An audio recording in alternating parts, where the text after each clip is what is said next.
हमारी political editor Aditi नागर इस वक्त हमारे साथ जुड़ गई हैं। अदिति, आप इस पूरे इंटरव्यू को किस तरीके से देख रही हैं और इसके सियासी मायने क्या कुछ?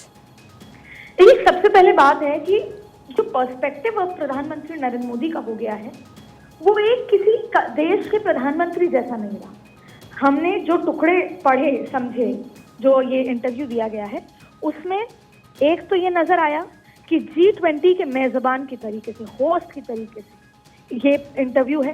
उनको गर्व है कि भारत में G20 का आयोजन हो रहा है और वो सबका स्वागत, जो भारत की एक संस्कृति है, मेहमानों को किस तरीके से उनका स्वागत सत्कार होता है उस संस्कृति के साथ करेंगे। और फिर भारत के अंदर G20 के सम्मेलन से कितने बड़े बदलाव जो आ रहे हैं, आने वाले हैं और वो जो देश की जनता के बीच में आएंगे उनके भविष्य को प्रभावित करेंगे बेहतर तरीके से, पहला। दूसरी बात है, बार बार प्रधानमंत्री का आत्मविश्वास देखिए कि वो इतने आत्मविश्वास से हर मन से ये कहते हैं कि जिस तरीके से ग्रोथ बढ़ रही है भारत की, तो तीसरे नंबर पर जीडीपी में, ग्रोथ में, फाइनेंस में हम आने में ज्यादा समय नहीं लगाएंगे। तो उन्होंने ये भी बताया कि किस तरीके से, तो मेरा कहने का मतलब ये है कि इस इंटरव्यू में सबसे बड़ी बात है कि वो एक ग्लोबल लीडर की तरह बात कर रहे हैं।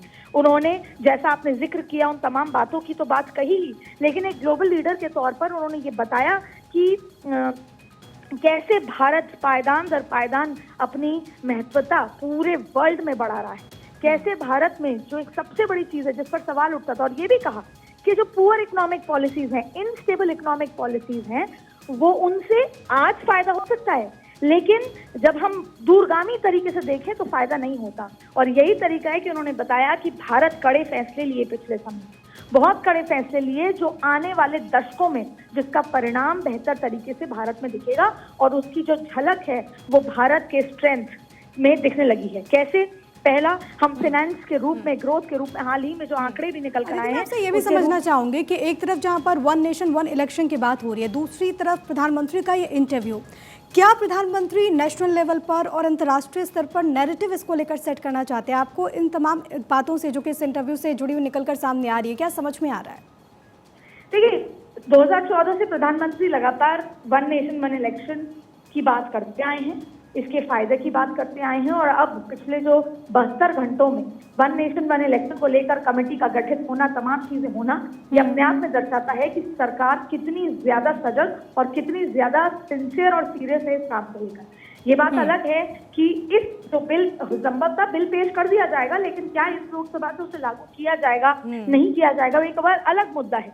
लेकिन सवाल ये है कि प्रधानमंत्री नरेंद्र मोदी देश की जनता को भी कन्विंस करना चाहते हैं उनके बीच में, क्योंकि देखिए, प्रधानमंत्री मोदी की जो आज तक की सबसे बड़ी ताकत है उसे समझ लेना की जरूरत है। वो ताकत है सीधा संवाद, सीधा संपर्क जनता के साथ। वो कोई फैसला लेते हैं तो सीधी बात करते हैं। हम याद होगा सबसे पहला एग्जाम्पल बहुत है, लेकिन सबसे पहला एग्जाम्पल डिमोनेटाइजेशन किया गया था, बहुत ही कड़ा फैसला था, देश को एक बार का जॉल्ट के हिसाब से था देश की जनता के लिए, लेकिन उन्होंने सीधा संवाद किया और बार बार हर मंच से बताया कि इससे क्या फायदा हुआ। और ऐसे ही जब कोई बड़ा फैसला प्रधानमंत्री ने ये संबोधन दिया है, ये इंटरव्यू दिया है, और इसके भी कई सारे मायने हैं, क्योंकि जैसा कि आप दोनों इस बात का जिक्र करें कि प्रधानमंत्री एक ग्लोबल लीडर के तौर पर न केवल देश को बल्कि दुनिया को किस तरीके से आगे बढ़ना है उसको लेकर लीड करते हैं और अपनी बात रखते हैं। बहुत धन्यवाद आपका अदिति, बहुत शुक्रिया रूबिका जी आपका हमारे साथ जुड़ने के लिए और इतनी महत्वपूर्ण जानकारी दर्शकों तक पहुँचाने के लिए। तो प्रधानमंत्री नरेंद्र मोदी ने इंटरव्यू दिया है और इस इंटरव्यू में प्रधानमंत्री ने कई विषयों पर बात की है। G20 की मेजबानी भारत के लिए गौरव की बात है। जैसी और बातें निकलकर सामने आएगी, भारत 24 आप तक पहुंचाएगा पूरा इंटरव्यू सिर्फ और सिर्फ भारत 24 पर।